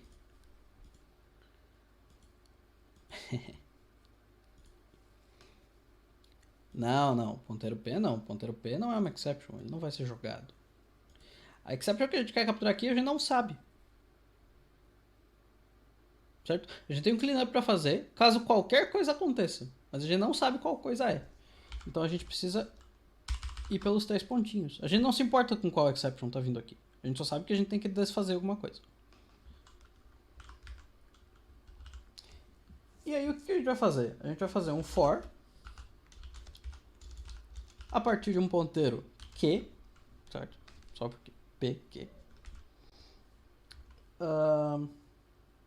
Que vai começar a partir do contents, certo? E a gente vai até o ponteiro aonde a gente tinha chegado, o P.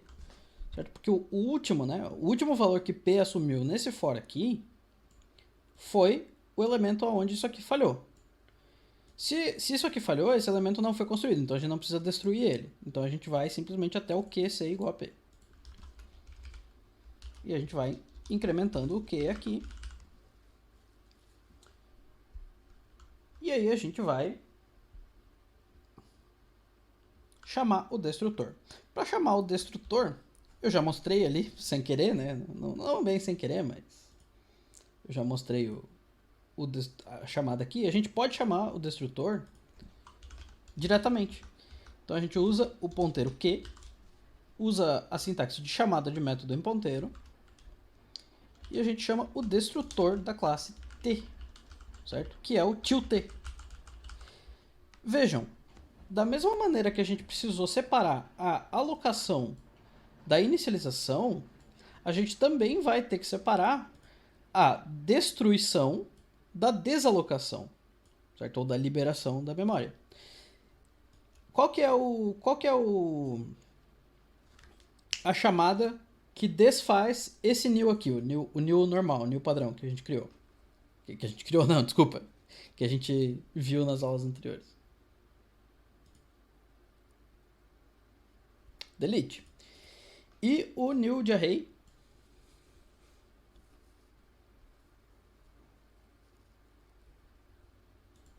delete com colchetes, que é o delete de array. Da mesma forma, essas operações aqui têm a sua forma de desfazer. O operator new, que faz a alocação, tem o operator delete, que simplesmente vai lá e desaloca a memória. Mas ele não invoca o destrutor, ele não faz a desinicialização do objeto que está lá. Já o placement new tem como sua operação contrária a chamada direta ao destrutor. Então, se a gente fez a operação contrária do placement new aqui, a gente ainda vai precisar fazer a operação contrária desse operator new aqui, certo? Porque ele já terminou, essa memória já foi alocada, e se a gente não desalocar ela, a gente vai estar vazando ela. Então, a gente precisa fazer esse for aqui, destruindo cada um dos elementos lá, e por fim, a gente precisa desalocar a memória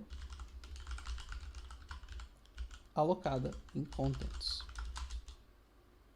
Tem mais alguma coisa que a gente precisa fazer aqui nesse catch? Foi uma coisa que a gente viu na aula passada. Então, fica a dica. Tem uma coisa. O quê?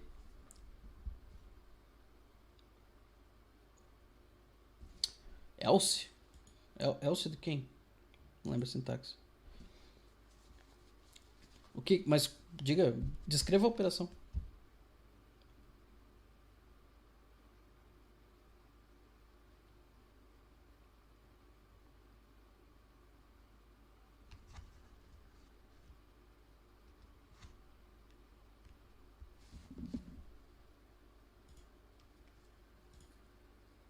Tudo bem. Vejam, a gente capturou uma exception aqui, né? Então, se a gente tiver só esse código aqui, o que vai acontecer?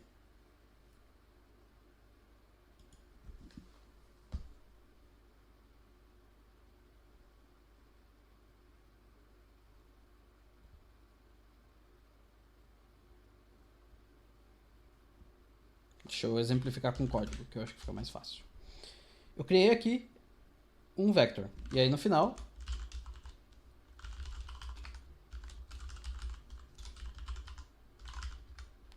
nosso código sobreviveu à explosão da bomba. Vamos ver se ele sobreviveu mesmo? Não era isso que eu queria invocar. Vamos ver se o nosso código sobreviveu mesmo? Aham. O que está acontecendo, bicho? Isso não era o que eu esperava. Ah, perdão. Aqui, como eu declarei o P aqui fora, tá? Eu não vou redeclarar ele aqui no for, tá? Eu vou usar o P daqui de fora, que é para poder compartilhar esse P entre o try e o catch, certo? Então, esqueçam o que acabou de acontecer. Pera, a bomba explodiu, certo? Como é que o nosso código sobreviveu? Isso deveria ter acontecido? Esse código aqui deveria ter rodado?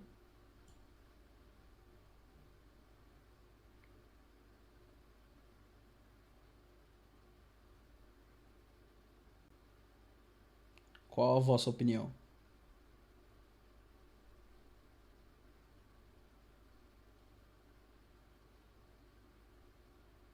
Não deveria.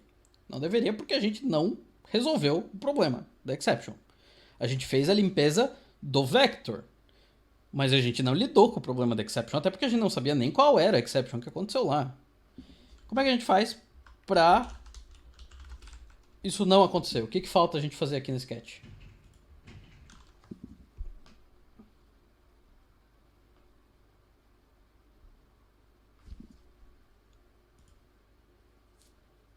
Throw. Exatamente. Então, o throw, ele simplesmente pega a exception que está no momento. A gente não precisa dizer qual é, não precisa de nada. Ele pega a exception que está valendo nesse momento e joga ela de novo. Se a gente colocar o throw aqui, a gente vai ver que se a gente rodar o nosso código aqui de novo, aí sim, copinha bomb, copinha bomb, copinha bomb, ou no, bomb never explode, bomb never explode, bomb never explode. Beleza. Certo? Então agora a gente tem código válido. Agora sim a criação do nosso vector tá correta. Certo? Mas o nosso construtor aqui ficou um pouco convoluto. Certo? Infelizmente, não tem como ele não ser convoluto. Tá? A gente precisa lidar com isso aqui. Certo? Mas, na realidade, esse código aqui já existe.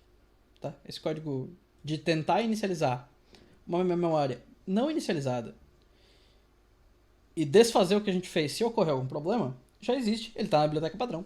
Ele se chama Uninitialized Fill. Então a gente pode vir aqui.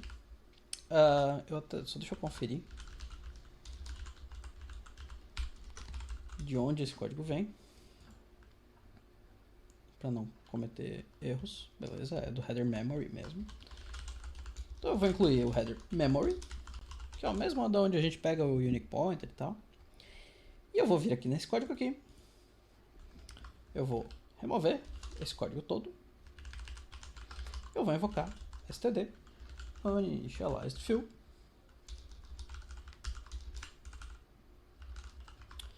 E eu vou passar contents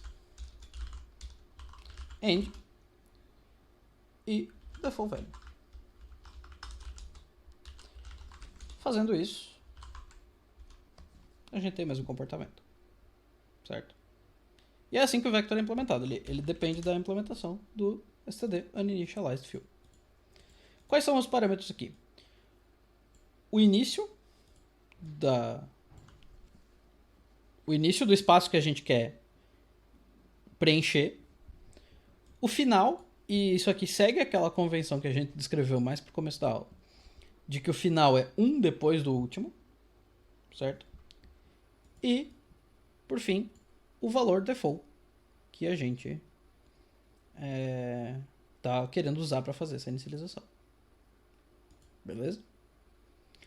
Então, uma forma muito boa da gente ter as garantias necessárias é usar os algoritmos da biblioteca padrão, que já dão essa garantia, certo? E a partir de agora, a gente já tinha strong guarantee para caso da exception ocorrer nesse ponto. A gente tem a strong guarantee aqui.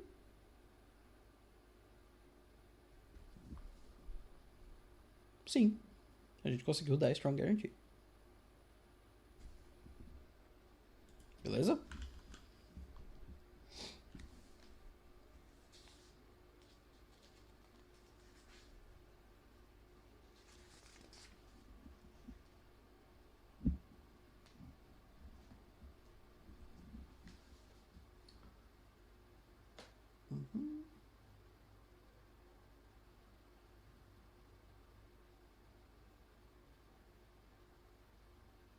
Só deixa eu... Mas vejam. Parece que faltam poucas linhas, mas ela já está quase do fim. Mas vejam. a gente ainda tem, na realidade, um probleminha aqui. A gente tem um erro. Qual é o erro? Alguém consegue imaginar aqui o que eu esqueci de fazer? Eu vou voltar com o código anterior que a gente tinha aqui.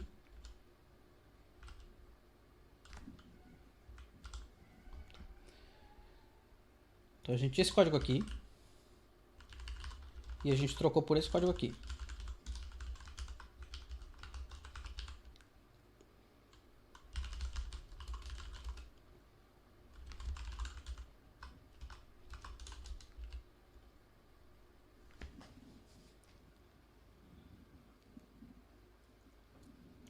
Alguém consegue imaginar o que o uninitialized fill não faz que a gente estava fazendo antes?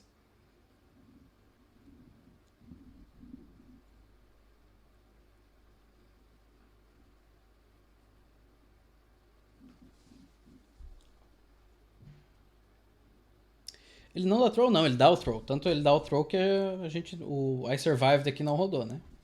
Então isso não tem problema, ele dá o throw sim.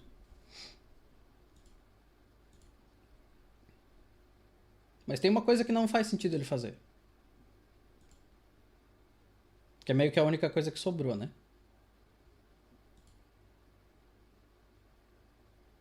Exatamente. Ele não deleta o content, porque a gente tinha memória válida, a gente pede pra ele, ô, inicializa isso aqui. Aí ele não conseguiu inicializar. Aí ele vai lá e deleta a nossa memória. Tipo, não, calma lá, cara. Você só precisa desfazer o que você fez, mas não precisa começar a desfazer o que eu já fiz. Certo? Então, na realidade aqui a gente ainda precisa de um try, tá?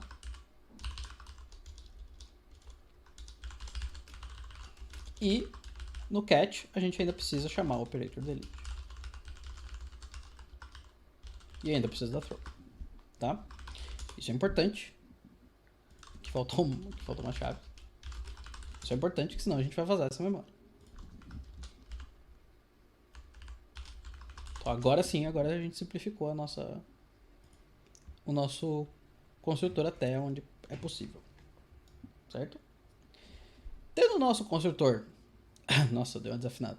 Tendo o nosso construtor implementado, a gente pode fazer a implementação do nosso destrutor sem muitas dificuldades. Então, na realidade, eu já fiz ela aqui para mostrar para vocês mais cedo. Vamos entender, então. O nosso destrutor, ele começa a partir do contents, certo? Ele vai até o final, incrementando da mesma maneira que a gente fez todas as iterações até agora. E ele chama diretamente o tilt, certo? E aí, na sequência, ele vai lá e deleta o conteúdo de contents.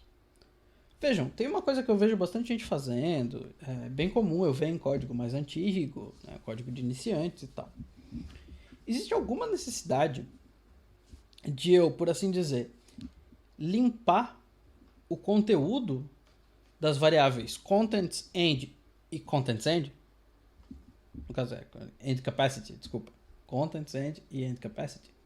Existe alguma necessidade de eu fazer alguma coisa com essas variáveis aqui?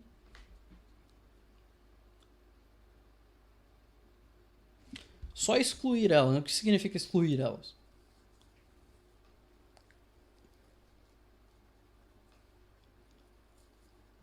Apagar os ponteiros. Como? Como é que eu apago um ponteiro?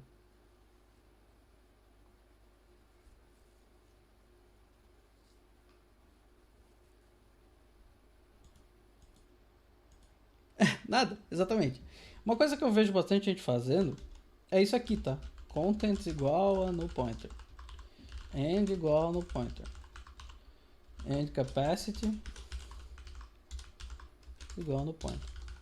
Isso aqui não serve pra nada, tá? Não serve pra absolutamente nada. Isso aqui eu efetivamente só tô pedindo pro compilador gerar mais código. Possivelmente ele não vai gerar. Eu não sei se ele consegue otimizar isso aqui pra remover ou não. Mas isso aqui não tem ganho nenhum, tá? Porque essas variáveis elas não vão estar disponíveis para ninguém depois que esse destrutor rodar. E elas estarem apontando para null pointer ou não é completamente irrelevante, desde que elas não sejam mais usadas. E elas não vão ser, porque elas não tem como ser. Então é uma coisa que eu vejo bastante gente fazendo, tipo, tem um inteiro ali dentro, size. Aí no destrutor faz size igual a 0. Não tem nenhuma necessidade, tá, pessoal? podem manter o destrutor o mais limpo possível, só algumas das coisas que são realmente necessárias fazer. Claro, se eu implementei o destrutor ali, eu preciso ter... E agora vamos ver se esse destrutor funciona bonitinho. Eu vou diminuir o número de bombas aqui para 2 bombas.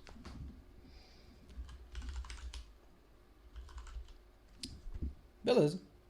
A bomba lá que é usada na construção, né? Não explode, beleza. E aí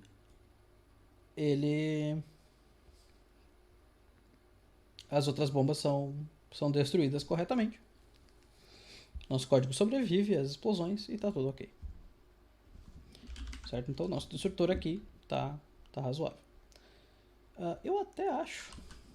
Eu vou só...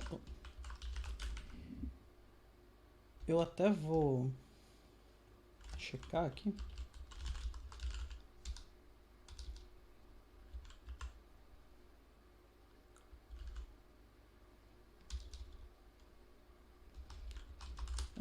Eu não tenho certeza se existe uma operação de deletar. Eu imagino que tenha na biblioteca padrão, tá? Uma operação de deletar vários elementos. Mas não vai ser o caso aqui. Mas a gente vai implementar essa operação do destrutor depois de uma maneira um pouquinho diferente, porque a gente vai reutilizar essa implementação. Temos 8 minutos ainda. Então vamos ver até onde a gente consegue chegar. Bom, como a gente só tem 8 minutos, eu vou fazer aqui a implementação da Rule of 5. Porque a gente implementou o destrutor, certo? A gente tem alocação no nosso construtor. A gente precisa ter a Rule of 5 funcionando. Como é que a gente vai fazer isso? A gente vai aqui então implementar os métodos mais fáceis primeiro. Então a gente vai implementar o construtor de move e o operator igual, né, o operador de atribuição de move.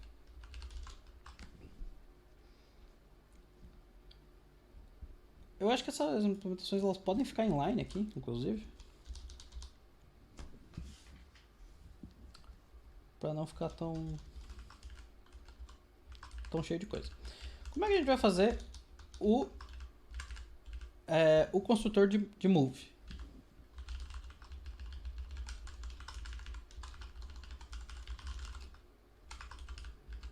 O que a gente precisa fazer?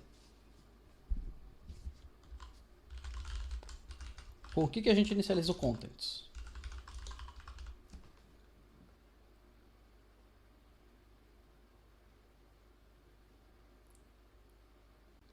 Lembrando, né, que a definição de uma operação de move é a gente quer roubar o conteúdo do outro vetor e a gente quer deixar o outro vetor em um estado em que ele possa ser reinicializado ou destruído.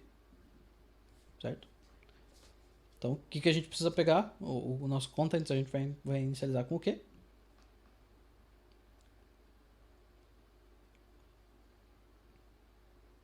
Com o contents do outro. Beleza, perfeito.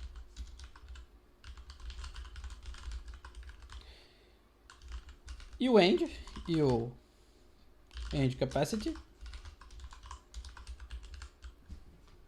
vão vir do outro também, certo?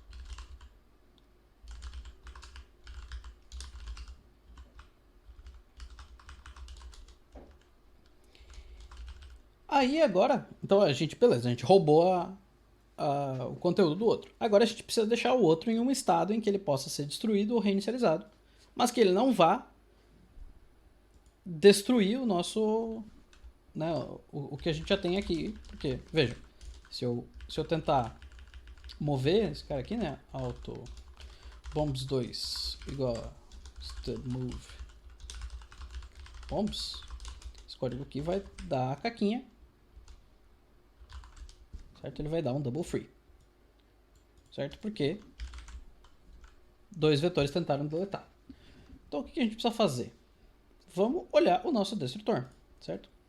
O nosso destrutor ele tenta iterar desde contents até end, chamando o destrutor de cada um. E depois ele tenta deletar o contents. Então o que a gente precisa fazer aqui para evitar que aconteça qualquer coisa?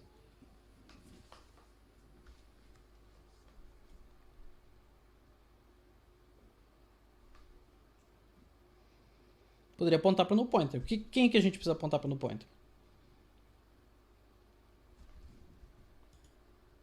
O contents. Vamos ver se isso aqui já é suficiente.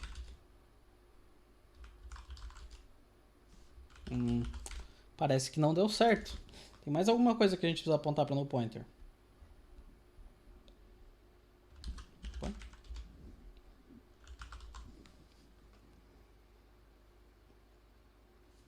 Se apontar o order pro end.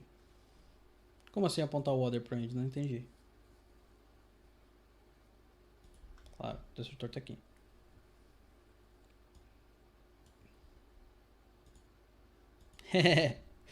É uma possibilidade.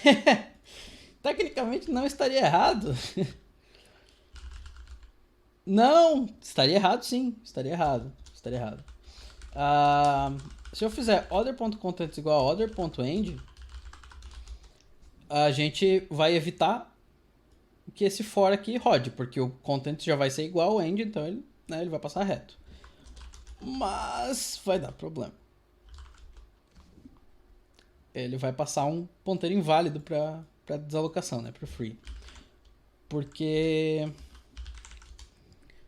ele vai tentar dar delete no contents e o end não era nulo, certo? Então na realidade a gente precisa fazer order.contents e o order.end igual no pointer, certo? Essa construção aqui é uma construção razoavelmente incomum, mas ela inclusive é o motivo do operador de atribuição retornar uma referência, tá? E a gente pode encadear, a gente pode fazer esse igual a tal coisa, e aí todos eles vão ficar iguais ao último aqui. Então se a gente anular o order.contents e o order.end, tá tudo ok. Beleza? Isso aqui funcionou sem problema nenhum. Uma vez que a gente tem então o construtor de move implementado, a gente tinha uma estratégia para implementar o construtor. Construtor não, o operador de atribuição de cópia. Essa estratégia a gente chamou de move swap, certo? Para fazer um move swap, a gente precisa implementar um swap. Como é que a gente implementa um swap? Quem lembra a assinatura do swap? Swap como método, né? O que ele retorna?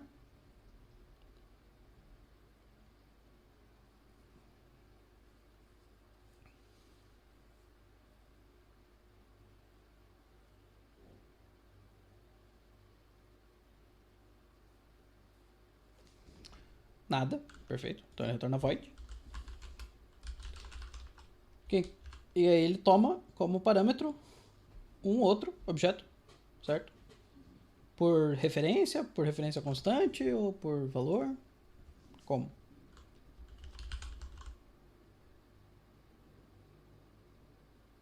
Por referência, perfeito. E aí o que ele faz é usar o stud swap, né? Na realidade a gente geralmente implementa assim, using stud swap, swap contents, order.contents,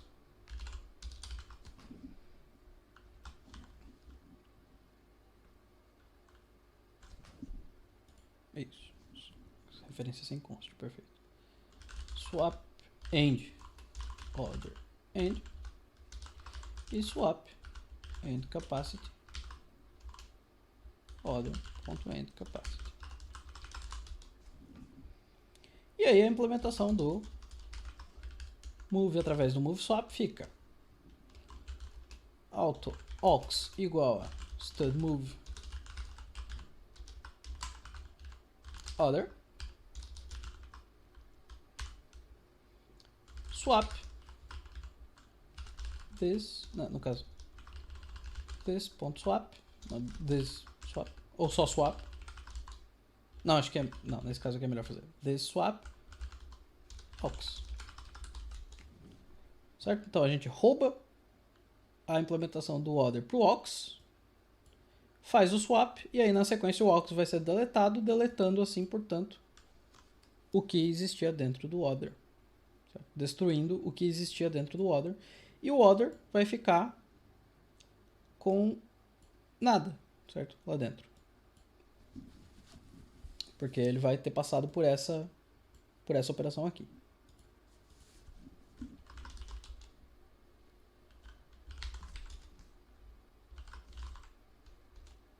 Beleza? Então, a gente consegue implementar aqui também. Vamos testar, né? Esse aqui é o construtor de move. Então, vamos fazer assim. Auto bombs igual a vector bomb. Com 0 bombas. Só pra gente não ficar em perigo. Perdão. Bombs 3. E aí, bombs 3 igual a stud move.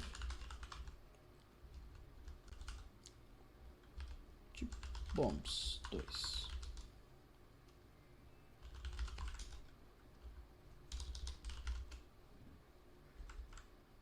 Olha só, ele dá um diff. De fato, esse cara aqui, né, a gente retorna de referência, ele precisa retornar. Isso. E o compilador, muito bom. Queria dar meus parabéns por esse CC aqui. O compilador, ele falou pra gente o que a gente tinha que fazer, em específico. Falou que a gente ia colocar o desse aqui. Ele só esqueceu de acertar a indentação aqui, né? Ele indentou uma vez só quando deveria ter indentado duas. Mas, parabéns. Muito bom. Então, compilando aqui. Tudo tranquilo. Os nossos moves funcionaram sem problema nenhum.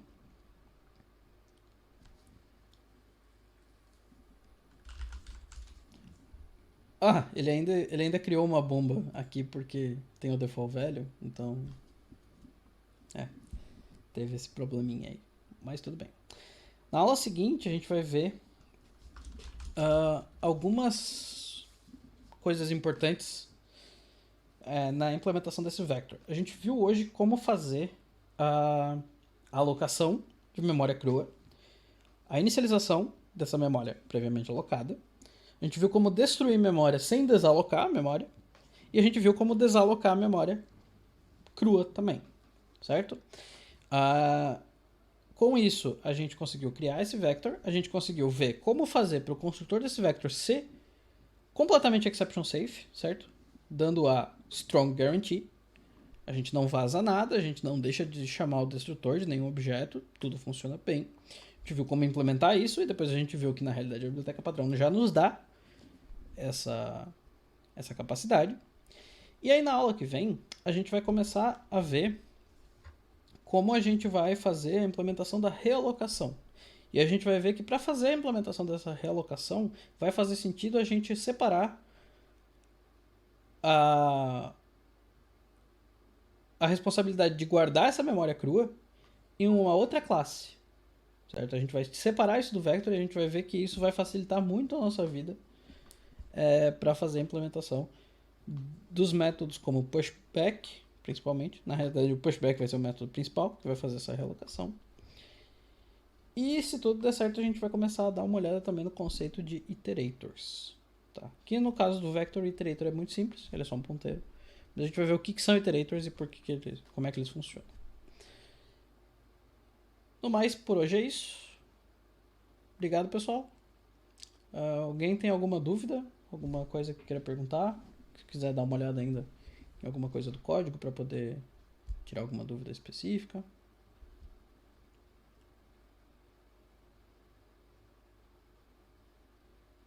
Tudo ok? Já que citasse o código, tu anda upando esse código que você escreve durante as aulas em um lugar? Não, eu poderia, né? Porque o material escrito tá meio atrasado, bastante atrasado. Então eu acho que Eu seria tava tentando ideal. fazer os exercícios e fazia bastante falta o código da aula em si, sabe? Senão Pra tem que tentar, ficar, pra senão tentar tem que ficar desenvolver. olhando o vídeo, né? Eu posso upar sim, sem problema. Ok, então. Mas no mais, não tem dúvida não. Obrigado pela aula. Imagina. Valeu, pessoal. Até mais então. Boa noite. Pra vocês também.